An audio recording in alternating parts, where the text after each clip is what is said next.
ব্রাজিলের ড্রেসিং রুমে ভালোবাসার খবর গেল বাংলাদেশ থেকে। লাল সবুজের গল্প যেন ওদের সাথেও মিশে।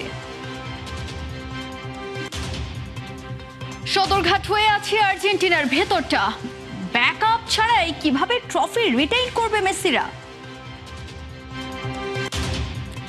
বিশ্বকাপের নেক্সট এডিশনেও রোনালদো থামছেন না।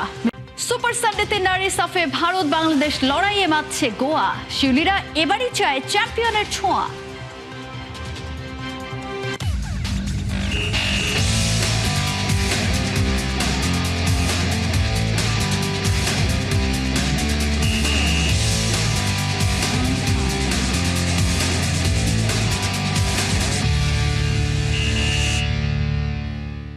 স্বাগত খেলা যুগে, আপনাদের সাথে আছি আমি তাজিন খন্দকার। শুরুতেই ফুটবল বিশ্বকাপের খবর জানাবো। হাজার মাইল দূরের ব্রাজিল, কিন্তু বাঙালির হৃদয়ে তাদের জায়গা যেন একেবারে আপনজনের মতো। সেই ভালোবাসার খবর এখন পৌঁছে গেছে সেলেসাওদের ড্রেসিং রুম পর্যন্ত। আর সেই গল্পের নীরব বার্তাবাহক শাহনুর রহমান ব্রাজিলে বসে কিভাবে তিনি তুলে ধরছেন বাংলাদেশের নাম, সেই গল্পই জানাচ্ছেন হাসান সজীব। ব্রাজিলের প্রতি বাংলাদেশের সমর্থন ও ভালোবাসা আমরা সব সময় গভীরভাবে অনুভব করি। সোশ্যাল মিডিয়ায় এবং বিভিন্ন ইন্টারঅ্যাকশনের মাধ্যমে আপনাদের এই আবেগ আমাদের চোখে পড়ে। তাই আমি অনুরোধ করব, আপনারা এভাবেই আমাদের সমর্থন দিয়ে যান। বিশ্বকাপে চ্যাম্পিয়ন হওয়ার যাত্রায় আপনাদের এই ভালোবাসা আমাদের জন্য অত্যন্ত গুরুত্বপূর্ণ। বাংলাদেশে ব্রাজিলের পাগলাটের সমর্থকদের জন্য এমন একটি বার্তা কি ঈদের উপহারের চেয়ে কম কিছু? যে দলটার জন্য এত আবেগ, এত উন্মাদনা, সেই দলটির মুখে বাংলাদেশের নাম শোনাও যেন হৃদয়ে অন্যরকম নাড়া দেয়। ভাষা, সংস্কৃতি কিংবা জীবনযাপন কোনো কিছুতেই ব্রাজিলের সঙ্গে বাংলাদেশের মিল নেই। তবুও সেলেসাওদের প্রতি বাঙালির সীমাহীন ভালোবাসা। গোলাকার একটি ফুটবলই পৃথিবীর দুই প্রান্তের এই দূরত্বকে বছরের পর বছর ধরে মুছে দিয়েছে। বিশ্বকাপ এলেই বাংলাদেশের গ্রাম থেকে শহর, অলি থেকে ছাদ, সবখানে উড়ে ব্রাজিলের হলুদ সবুজ পতাকা।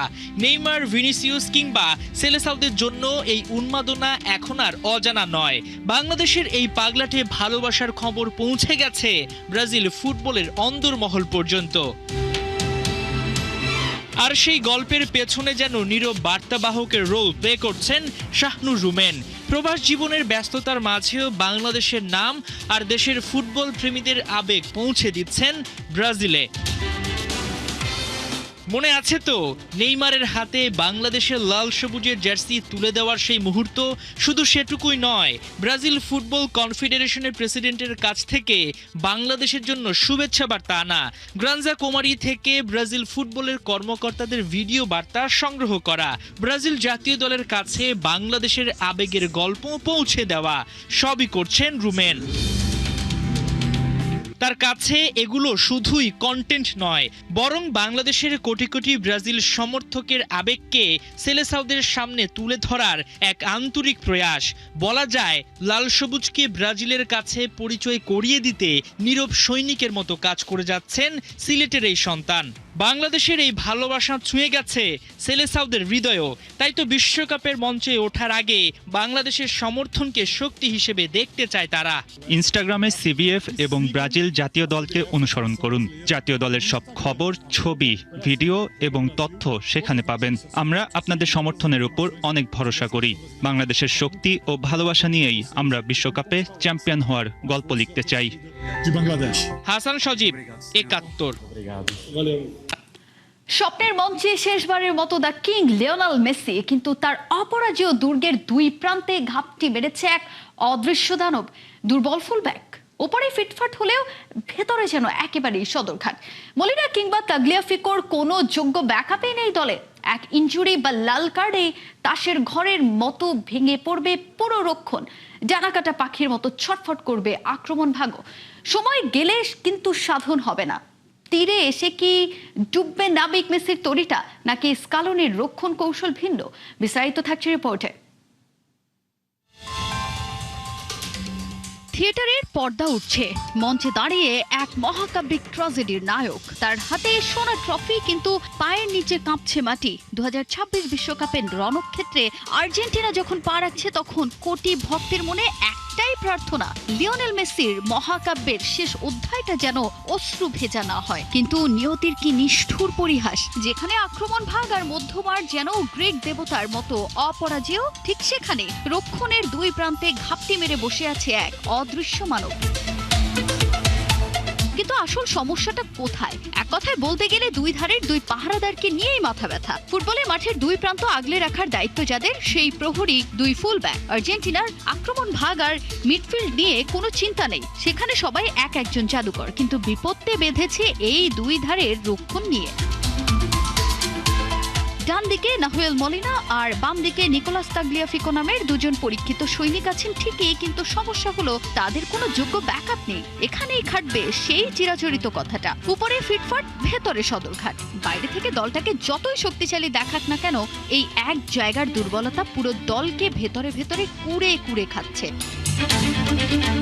আর সেই শঙ্কা যদি সত্যিই হয় বিশ্বকাপে, তাহলে তাসের ঘরের মতো ভেঙে পড়তে পারে সবকিছু। এক কাল রাত্রির আশঙ্কা নিয়ে এই প্রতিটা রাতের ঘুম হারাম হচ্ছে মাস্টারমাইন্ড লিওনেল স্কালোনির। বিশ্বকাপের মতো মঞ্চে যেখানে ভুলের কোনো ক্ষমা নেই, সেখানে যদি কোনো ম্যাচে মলিনা বা তাগলিয়াফিকো ইনজুরিতে পড়েন বা লাল কার্ড দেখেন, তখন কি হবে? স্কালোনি হয়তো অন্য পজিশনের খেলোয়াড়দের জোড়াতালি দিয়ে সেখানে বসিয়ে দেবেন, কিন্তু তারা তো আর মন থেকে সেই পজিশনটাকে আপন করতে পারবেন না। একেই বলে বিপদের ওপর বিপদ। যখন প্রতিপক্ষের গতিময় উইঙ্গাররা বাঘের মতো ফুঁসে এসে আর্জেন্টিনার এই দুর্বল জায়গায় থাবা বসাবে, তখন পুরো রক্ষণ ভাগ তাসের ঘরের মতো তো ভেঙে পড়তেই পারে। মোদ্দা কথা, আসলে ক্ষতি কি হতে পারে? পাখি আছে তবে তার ডানা নাই। বিষয়টা হবে একেবারেই এমন। দুই পাশের উইং যদি সচল না থাকে, তবে আর্জেন্টিনার আক্রমণ ভাগ ডানা কাটা পাখির মতো ছটফট করবে। আর তাতে দ্য আলটিমেট শোম্যান মেসির উপর পড়বে বাড়তি চাপ। নিচ থেকে বল ঠিকঠাক ওপরে না উঠলে মেসিকে বারবার নিচে নেমে আসতে হবে, আর মেসি গোলপোস্ট থেকে দূরে থাকা মানে প্রতিপক্ষের পোয়া বারো। কিন্তু শেষমেশ সমীকরণটা কি দাঁড়ায়? মেসির হাতে আর সময় নাই, এটাই তার শেষ বিশ্বকাপ, শেষ যুদ্ধ। এখানে কোনো যদি বা কিন্তুর তো জায়গাই নাই। কথায় আছে, সময় গেলে সাধন হবে না। স্কালোনিকে এখনই টুর্নামেন্ট চলাকালীন এই ফুটোটা মেরামত করতেই হবে, তা না হলে নকআউট পর্বের কোনো এক অভিশপ্ত রাতে এই একটা ছোট ভুলের কারণে কোটি ভক্তের হৃদয় ভেঙে হবে চুরমার। তীরে এসে ডুবতে পারে নাবিক মেসির তরিটাও। তাজিন খন্দকার, ৭১। ক্রিস্টিয়ানো রোনালদো খেলবে 2030 ফিফা ওয়ার্ল্ড কাপও। কোচ বলছেন তাতে অবাক হওয়ার কি আছে, তবে বিশ্বকাপ CR7 জিতে যেতে পারে এবারই। কারণ অ্যানালিস্টদের কথা, পর্তুগাল এই দফায় তাদের ইতিহাসের সেরা দলটাই নিয়ে এসেছে নর্থ আমেরিকার মহারণে। স্পেশালি তাদের আছে একটা জমাট মিডফিল্ড।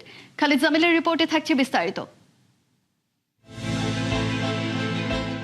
সবাই বলছে এটাই শেষ বিশ্বকাপ, কিন্তু পর্তুগালের ম্যানেজার রবার্তো মার্টিনেজ দিলেন ভিন্ন এক বার্তা। কাদেনাসের রেডিওতে দেয়া এক সাক্ষাৎকারে পর্তুগালের কোচকে জিজ্ঞেস করা হয়েছিল 2030 বিশ্বকাপে রোনালদো খেলতে পারবে কিনা। তখন 45 বছর বয়স হবে তার। মার্টিনেজের জবাব ছিল সংক্ষিপ্ত কিন্তু স্পষ্ট, কারো এটা নিয়ে সন্দেহ করা উচিত না, সে এটা অর্জন করেছে। কারণটাও বললেন মার্টিনেজ, শুধু বয়সের হিসেব নয়, রোনালদো কোনো নির্দিষ্ট শিরোপার জন্য খেলে না। যাই জিতুক, পরের দিন সকালে উঠে আবার সেই একই ক্ষুধা নিয়ে মাঠে আসে। চ্যাম্পিয়ন্স লিগ বা ব্যালন ডি'অর জেতার পরও অনেক খেলোয়াড়কে দেখেছেন আগ্রহ হারিয়ে ফেলতে, কিন্তু রোনালদোর ক্ষেত্রে তেমনটা হয় না। ব্যাপারটার একটা বাড়তি মাত্রাও আছে। 2030 বিশ্বকাপের আয়োজক দেশগুলোর মধ্যে পর্তুগাল নিজেও আছে, স্পেন আর মরক্কোর সাথে।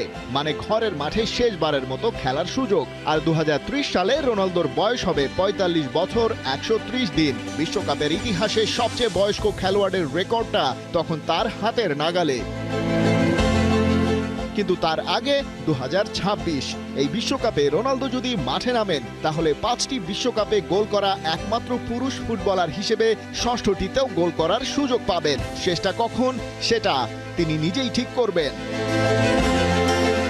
নিজের 6 নম্বর ওয়ার্ল্ড কাপ মিশনে CR7 এর সাথে আছে সম্ভবত পর্তুগালের ইতিহাসের সবচেয়ে প্রতিভাবান দলটা। রোনালদো আর মেসি দুজনেই এবার ইতিহাস গড়বেন 6টি বিশ্বকাপ খেলা ফুটবলার হিসেবে। কিন্তু 2006 সালের সেই 4th পজিশন হোল্ড করার পর পর্তুগাল আর এই লেভেলের শিরোপার কাছাকাছি যেতে পারেনি। ওদিকে যে রোনালদোর নামটাই একসময় দলের শক্তি ছিল, এখন অনেকে বলেন সেটাই হয়ে গেছে বোঝা। বাছাই পর্বে রিপাবলিক অফ আয়ারল্যান্ডের বিপক্ষে ডিফেন্ডার দারাওশিয়াকে কোনুই মেরে লাল কার্ড দেখেন পর্তুগালের হয়ে তার আন্তর্জাতিক ক্যারিয়ারের 226 ম্যাচে, যা এই প্রথম। ফিফা 3 ম্যাচের নিষেধাজ্ঞা দিলেও বাকি দুটি 1 বছরের প্রবিশন সাপেক্ষে স্থগিত করে। তাই শুধু আর্মেনিয়ার বিপক্ষে বাছাই পর্বের শেষ ম্যাচটা মিস করেই পার পেয়ে যান রোনালদো। বিশ্বকাপের প্রথম ম্যাচে খেলার পথ খোলা থাকে, অন্য কেউ হলে সুরটা হয়তো ভিন্ন হতেই পারত। তবে মার্টিনেজ রোনালদোর পাশে দাঁড়িয়েছেন, তার কারণও আছে। পুরো 2024-25 নেশনস লিগ জুড়ে 8 গোল করে সর্বোচ্চ স্কোরার ছিলেন। ফাইনালে স্পেনের বিপক্ষে তার গোলটাই ম্যাচ টেনে নিয়ে যায় পেনাল্টিতে। পর্তুগাল জেতে 5-3 ব্যবধানে, প্রমাণ করেন 41 বছর বয়সেও বড় মঞ্চের ধার একদম কমেনি। এদিকে পর্তুগালের আসল শক্তি কিন্তু রোনালদো নন। Vitinha, Joao Neves, Bruno Fernandes আর বার্নার্ডো সিলভা, এই 4 জনকে নিয়ে এবারের বিশ্বকাপের সেরা মিডফিল্ড লাইন আপের একটি ওদের বলাই যায় নির্দ্বিধায়। সামনে থেকে রাফায়েল লেয়াও আছেন। রোনালদো ছাড়াই মার্চে মেক্সিকোর বিপক্ষে ড্র করে পর্তুগাল, আমেরিকাকে হারিয়েছে 2-0 গোলে।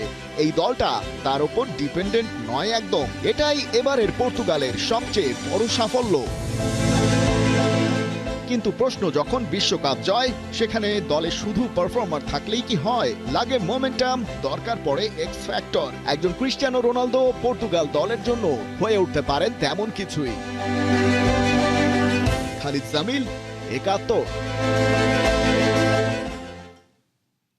অপেক্ষার প্রহর যত কমছে ততই বাড়ছে বিশ্বকাপের উন্মাদনা। সে জোয়ারে গা ভাসিয়ে পাবনায় চলছে মিনি ফুটবল বিশ্বকাপ। আয়োজকদের বার্তা, মাদক মোবাইল আসক্তি নয়, তরুণরা ফিরুক মাঠে, ফিরুক খেলাধুলায়। পাবনা থেকে সহকর্মী মুস্তাফিজুর রহমানের পাঠানো তথ্য ছবিতে বিস্তারিত জানাচ্ছে জুবায়ের নূর। ঈদের ছুটিতে জমে ক্ষীর বিশ্বকাপের উন্মাদনা। সেমাইয়ের মিষ্টি স্বাদ শেষ না হতেই ওদিকে আবার গড়ানো শুরু করে মিনি বিশ্বকাপের বল। তবে এ লড়াই নর্থ আমেরিকায় নয়, পদ্মার পারে পাবনার চরে। সেই আয়োজনে আবার রং চড়িয়েছে সাম্বা বনাম ভামোসের লড়াই। এখানে গোলপোস্ট ছোট, মাঠও তাই, সময় কম, কিন্তু আবেগের আকাশটা অনেক বড়। হলুদ জার্সির ঝড়, আকাশি সাদার ঢেউ, আর মাঝখানে একটা বল, যাকে ঘিরেই পুরো গ্রাম এখন বিশ্বকাপের গ্যালারি। পাবনা সদরের শেষ প্রান্তে পদ্মা নদীর কোল ঘেঁষা চর বলরামপুর খানপাড়া ফুটবল মাঠে 1 সপ্তাহ দৈর্ঘ্যের মিনি বিশ্বকাপ ফুটবল। মূল বিশ্বকাপে কোয়ালিফাই করাদের মধ্যে বাছাই করা হয় 6 দেশ। তাদের সমর্থকদের নিয়েই গড়া হয়েছে দল। মুখোমুখি ফুটবল দুনিয়ার 2 চিরচেনা আবেগ, ব্রাজিল ও আর্জেন্টিনা। রাইভালরি থাকবে খেলায়, সম্পর্ক থাকবে হৃদয়ে, কিন্তু বাঁশি বাজতেই বদলে গেল দৃশ্য। শুরু হলো attack, counter attack, pass, pressing, tackle আর গোলমুখী ছুটে চলা। শেষ পর্যন্ত স্কোর লাইনের শেষ হাসি ব্রাজিলের। আর্জেন্টিনাকে 3-1 গোলে হারিয়ে জয় তুলে নেয় হলুদ সবুজরা। কিন্তু এই আয়োজনের আসল জয় স্কোরবোর্ডে নয়। এখানে অনেকটাই ছেলেপেলেগুলো মাদকাসক্তি থেকে কিভাবে দূরে রাখা যায়, আর এদেরকে মাদক থেকে দূরে রাখার জন্য আমার আসলে উদ্ভাবন, সেটা হলো এদেরকে খেলামুখী করা এবং এদেরকে উদ্বুদ্ধ করানো। যে কারণে আমি নিজে একটা ব্যক্তিগতভাবে এখানে খান ফাউন্ডেশন এবং স্পোর্টিং ক্লাব ওপেন করেছি। আসলে আমরা খুব এক্সাইটেড এই খেলার জন্য। আমরা প্রত্যেক বছর এই খেলাটা আয়োজন করি। মানে বিশ্বকাপ যেহেতু 2026 সালে আর্জেন্টিনা ব্রাজিল অংশগ্রহণ করবেন, জার্মান আছে, এখানে এলাকার প্রত্যেকটি দর্শক উপভোগ করতেছে ম্যাচটা, মানে সবাই উৎসাহ দিচ্ছে আমাদেরকে, আমরা খুবই খুশি। পদ্মার পাড়ের এই আয়োজন বলে দেয় ফুটবল মানে শুধু গোল নয়, মানুষকে মাঠে ফেরানোর এক সুন্দর ডাক। জুবায়ের নূর, একাত্তর। খেলার মাঠে ভারতকে হারানো মানেই বাড়তি আনন্দ। গোয়ায় সুপার সানডেতে কি জ্বলে উঠতে পারবে ফুটবলের মেয়েরা? কোচ পিটার বাটলার আর ডিফেন্ডার শিউলি আজিমের কথাই ফুটে উঠেছে ভারতকে চমকে দিতে সব রকম প্রস্তুতি সেরেছে টিম বাংলাদেশ। রোববার রাত 8টায় এই গ্রুপ সেরা লড়াই। গোয়া থেকে সাইফুল রূপকের প্রিভিউ রিপোর্ট। ছেলেদের ফুটবলে নতুন রাজা হামজা, নারীদের মিলেছে আনিকা রানিয়া। হামজার মতোই প্রবাসী নিউ সেন্সেশন, সুইডেনের ওয়ান্ডার গার্ল। বল নিয়ে তার কারুকাজ মুগ্ধ করবে যে কাউকে। মালদ্বীপের বিপক্ষে ম্যাচ শুরুর 11 সেকেন্ডে গোল দিয়ে রেকর্ড করেন সবার ক্যামেরার ফোকাসে এখন বাংলার নাম্বার 9 কোচ পিটার বাটলারের তুরুপের তাস। সাফ চ্যাম্পিয়নশিপে মালদ্বীপের বিপক্ষে 4-2 জয়। সেই মালদ্বীপকেই 11 গোল দেয় ভারত। গোয়ার স্টেডিয়ামে গ্রুপ সেরার মিশনে স্বাগতিকদের চ্যালেঞ্জ ছুড়ে দিতে কতটা প্রস্তুত টিম বাংলাদেশ? আমি বিশ্বাস করি আমাদের দলে বেশ কজন ম্যাচ উইনার আছে। আনিকা স্ট্রাইকিং পজিশনে এসে ভালো করায় দল আরো ভারসাম্যপূর্ণ হয়েছে। আমরা জানি ভারত শক্ত দল, ওদের হারাতে একাধিক পরিকল্পনা ঠিক করা আছে। ইনজুরি ও অসুস্থতার কারণে গেল ম্যাচে ছিলেন না মনিকা চাকমা ও শিউলি আজিম। পাকা ডিফেন্ডার ও ঝানু মিডফিল্ডারকে ফিরে পেয়ে আরও সাহসী হয়ে উঠেছেন ওস্তাদ পিটার। মধ্যমাঠের খেলা ভারতের শক্তির জায়গা। পড়াশোনা করে স্বাগতিকদের চমকে দিতে মুখিয়ে বাংলার ফুটবলাররা। প্রতিটা দলেরই আপনার যেমন শক্তি থাকে তেমন দুর্বলতাও থাকে। সো আমাদের যিনি অ্যানালিস্ট আছেন উনি হয়তো অ্যানালাইসিস করে ফেলেছেন যে ওনাদের ইন্ডিয়া টিমে কী কী দুর্বলতা আছে, সেগুলো মানে ওই জায়গাগুলো ব্রেক করে আমরা চেষ্টা করব আক্রমণ করার, এবং আমাদের যে উইকনেসগুলো আছে ওইগুলো হচ্ছে ওভারকাম করার জন্য আলাদা করে সতর্ক থাকব।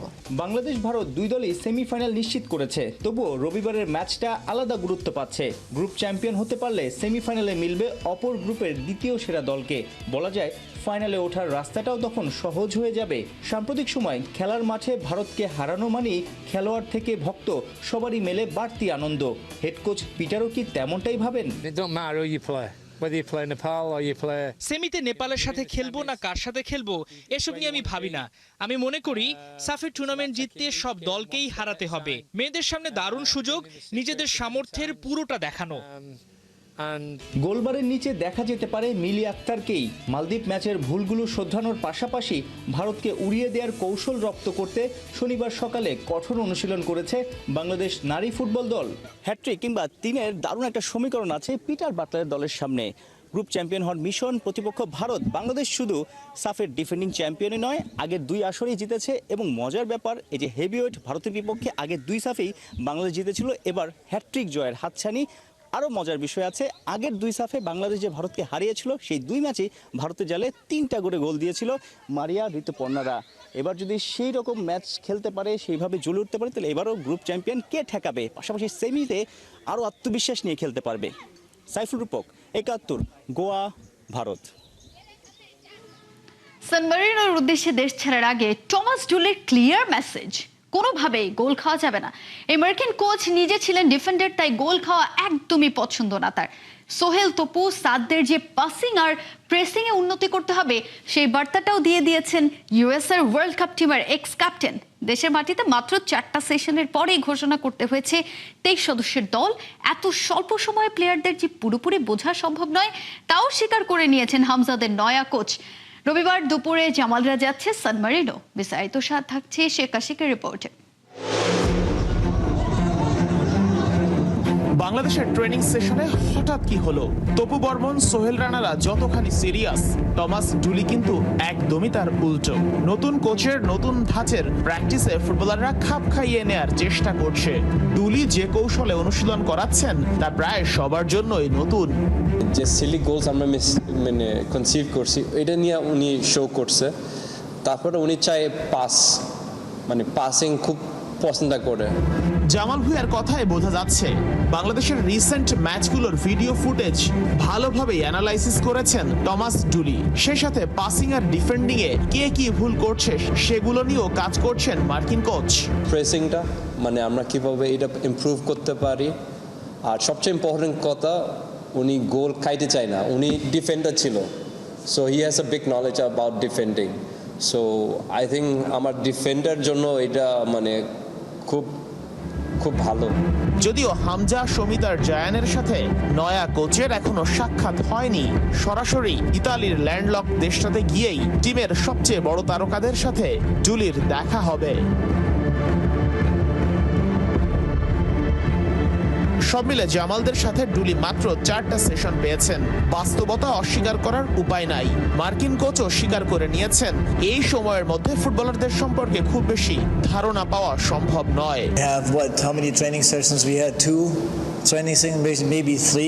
সবকিছুর জন্য সময়ের প্রয়োজন, এটি রাতারাতি সম্ভব নয়। আমাদের বুঝতে হবে যে এখানে আসার পর আমরা কয়টি প্র্যাকটিস সেশন পেয়েছি, বড়জোর 2টি বা 3টি। তাই দেশের সব ভালো খেলোয়াড়কে এত কম সময়ে চেনা খুবই কঠিন। প্রথম ম্যাচের আগে জুলি একদমই সময় পাচ্ছেন না। এমনকি প্রাথমিক যে 30 জনের দল হয়েছিল সেই তালিকাটাও ডুলি আসার আগেই হয়ে যায়। তবে 4 সেশনেই জামাল বুঝে গেছেন নয়া কোচের নয়া ট্যাকটিসে হয়তো এবার পরিবর্তনটা দেখা যাবে। উনি অনেক চেষ্টা করতেছে, যেটা আমি মাত্র বলছি, মানে উনি মিটিং করতেছে, তারপরে 1-to-1 কথা বলে, তারপরে এক্সপ্লেইন করে উনি কি চায় আসলে। রাকিবকে ছাড়া বাংলাদেশের ফ্রন্ট লাইন যে অনেকটাই অচল। দেশের লিগে খেলা সবচেয়ে ভাইটাল প্লেয়ারকে ছাড়া যেতে হচ্ছে ইউরোপ ট্যুরে। তার জায়গাটা কে পূরণ করবে? ফ্যামিলি টাইমটা চেয়েছে, যেহেতু একটা দীর্ঘ লিগ হয়েছে, কোচের সাথে ডিসকাস, কোচও সেম কথা বলেছে যে ফ্যামিলি টাইমটা দেখার জন্য। জুলির প্রথম পরীক্ষা 5 জুন। এই মার্কিন কোচের কাছে ফ্যানদের এক্সপেকটেশন অনেক। কে জানে নিজের অভিজ্ঞতার ক্যারিশমা কাজে লাগিয়ে হেটারদের মনেও দ্রুত জায়গা করে নেবেন টমাস ডুলি। শেখ আশিক, 71, ঢাকা। এই ছিল এখনকার খেলা যুগে। সরাসরি সংবাদ আর অনুষ্ঠান দেখতে চোখ রাখুন 71-এর ফেসবুক পেজ এবং সাবস্ক্রাইব করুন 71-এর ইউটিউব চ্যানেল। 71-এর সাথেই থাকুন।